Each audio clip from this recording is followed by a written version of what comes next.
Hello guys! Welcome back po ulit dito sa ating YouTube channel, Don't Be Said It. For today's video guys, bibigyan ko kayo ng 3 best tips para pataasin ang ating engagement pati na rin ang revenue dito sa pinakabagong content monetization program. Okay, so before tayo magpatuloy guys, kung hindi ka pa nakapag-subscribe dito sa ating YouTube channel, don't forget to subscribe, click the bell icon, and pa-like din po yung mga video na susunod dito sa video na to. And guys, before tayo magpatuloy din, i-share ko lang no ang na-hit ng isang content creator na si Sir Tems Trinidad sa single video lang guys no. Kumita siya ng or kikita siya ng almost 260,000 pesos sa single video alone lang. So well, totoo ba ito? Well, numbers won't lie. So pinakita niya ito mismo sa kanyang analytics or sa kanyang reach of engagement, number of followers, makikita din natin yun dito sa kanyang post. So guys, as of this recording, nasa 76 million views na ang video na ito. So kung hindi nyo pa na-check, i-check nyo na or i-follow nyo si Sir Tems Trinidad. Ang kanyang content ay reaction video or commentary. Pwede nyo ba itong simulan bilang isang newbie? Well, pwede as long na ito ay comply sa mga policy ni Facebook.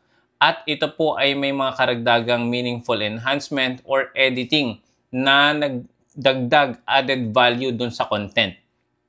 Okay? So, marami pong usap-usapan na ito po ay unoriginal. Well, base po sa akin, ito ay pasok naman sa under fair use ng YouTube or Facebook.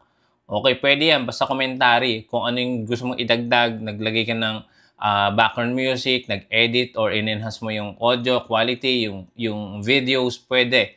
So, as long, kung kayo po ay kukuha ng mga ganitong video, syempre hindi sa atin yan, dapat nating i-sure na meron tayong proper disclaimer or credit dun sa mismong creator or publisher. Okay, para hindi tayo ma-report. So, ito yung kinita niya dun sa kanyang content, no? 4,538 US dollar. So, nagra-run pa po yan. Hindi pa po tapos yung buwan. Sa isang video lang po yan, ano guys? So, totoo nga ba na may umaabot ng 6-digit or million of peso dito sa Facebook? The answer is definitely yes. Okay, so may mga nakita na tayo niyan. At ito po ay gamit sa or nakuha nila gamit yung Facebook content monetization. So, pwede tayong kumita sa short video, pwede tayo sa long form video, star, subscription, at marami pang iba. So, well, itong video na to is ituturo ko sa inyo yung best tip para pataasin pa natin ang ating revenue dito kay Facebook. So, number one muna tayo. Masterin ang short form video gamit ang malupit na hook. Ano nga ba yung tinatawag na malupit na hook, no? Ngayon, 2025, guys, si Facebook algorithm ang maikli pero matinding gusto ni Facebook yung maikli pero engaging ng mga content. Lalo na yung reels na under 60 seconds. So, kung makita natin sa mga video nila, usually nagre-range lang yan guys ng 10 to 15 seconds.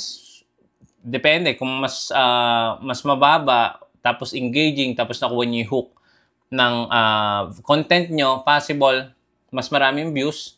Dahil alam naman natin, yung mga viewers ngayon is ang bilis ng daliri niya mag-swipe, no? Swipe na swipe yan. Kung hindi engaging yung content nyo at alam na nila yung video content nyo, possible iso-swipe lang nila. Okay? Under 60 seconds. So, mas okay kung less 1 minute. Pero hindi sapat na basta ka lang mag-post, no? Dahil dapat makuha agad natin yung attention sa loob ng 3 segundo.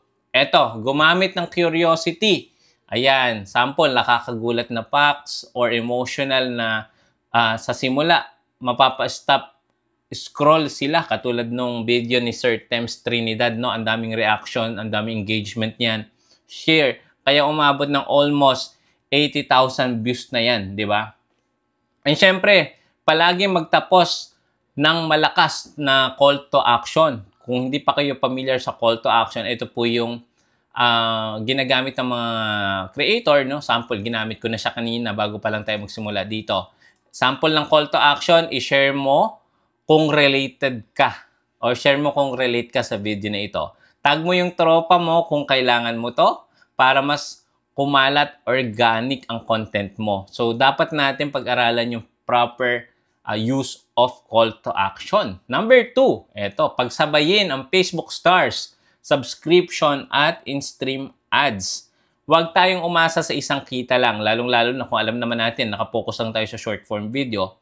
Pwede pa rin tayong mag-live, no? Sa pagla-live, pwede tayong kumita ng stars or ng tip, no? Ng mga followers natin. So, may mga nagsisend talaga ng stars. At way back 2024, meron tayong nakita na umabot ng 200,000 to 300,000 yung kinita sa isang live lang, sa isang araw. So, ganun katindi yung kitaan sa stars before. Pwede rin tayo sa subscription. Ito yung mga followers nyo na nakasubscribe sa inyo na pwede nyong bigyan ng mga ng mga tawag dito, sample. Sila yung priority nyo sa video nyo. Sila muna yung makakakita. Pwede kayong mag-live. Pwede yung silang tawag dito? I-join sa inyong live session, yung mga ganon. Libreng shoutout. Yan. Kaya mayroon silang subscription na nakukuha. So, yun yung use ng subscription. Pero kung hindi pa rin kayo sanay sa mga ganito, pwede kayo mag-focus sa long form video. Sa long form video, no, dito meron kasing 3 maximum na ad breaks na tinatawag. Ito yung ads sa una, sa gitna, at saka sa huli. So, mas maraming ad revenue, di ba? Kapag mas mahaba yung video. Pero kung nakapokus kayo sa short video, iba din po yung kitaan doon. Hinkayatin ng viewers na magpadala ng stars sa live video kapalit ng shoutout or tinatawag ko nga guys na special perks. Mag-offer ng exclusive content gaya ng behind the scene, tutorial, or VIP question and answer para sa paid subscribers. So, yun yung mga tip natin. Sa in-stream ads naman, katulad ng nabanggit ko kanina, siguraduhin natin mataas siya sa 3 minutes or more ang video mo kung may gusto kang madagdag na ad breaks para hindi beaten or awkward sa ads. So, yun yung nakikita natin. Like kay Malupiton, di ba? So, yung nila, yung official video nila, usually nasa 3 to 5 minutes. 'Di ba? Kasi may ads sa una, sa gitna. Minsan, madami. Hindi lang 3. Bumuo ng community. Ito yung pangatlo natin. Like sa groups. Mag-create kayo ng mga FB groups. Para hindi lang audience, no? Ngayong taon, mas mahalagang loyalty kaysa sa virality. Ayan, gumawa ng post, interactive like polls, question and answer challenges or kwento na hinihikayat ng mga tao na mag-comment doon sa ating post. So, gawin niyo yun, guys. Build kayo ng community or ng Facebook groups. Yung mga loyal subscribers or followers nyo, pwede silang mag-join sa groups na yun. Siyempre, ito yung pinaka-importante, organic engagement. Reply ng bawat comment para humaba ang usapan. Facebook algorithm loves active conversation. So, ito nga yung tinatawag natin na organic engagement. But ngayon, meron ng pinakabagong update ngayon si Facebook wherein yung mga spammy content, spammy comment, reactions, no? Or, I don't know, sorry. Yung reaction, hindi pa pala siya kasama. Yung video, content, comment. Ayan. Yan yung yung spammy ngayon na usually pati hashtag, yung spammy hashtag. 3 'yon. So, mag-ingat kayo diyan. Kapag hindi organic 'yan, pwede kayong maban or pwede kayong magkaroon ng unusual activities or ma-demonetize. So, make sure organic engagement, no? O authentic, 'di ba? Ito yung bonus tip dahil umabot ka sa video o pinakadulo ng video natin. Mag-create ng Facebook group, no? Konektado sa page mo. Katulad ng ginagawa ko, guys. Meron akong Facebook group, no? As of this recording, meron na siyang 13,000 followers.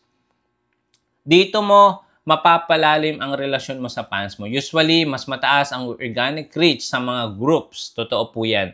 Every new upload ko dito sa YouTube, sinishare ko sa groups ko para updated din yung mga followers natin doon sa ating official Facebook groups. At kung gusto mong mag-join, andyan po yung official Facebook groups natin sa description ng video na ito.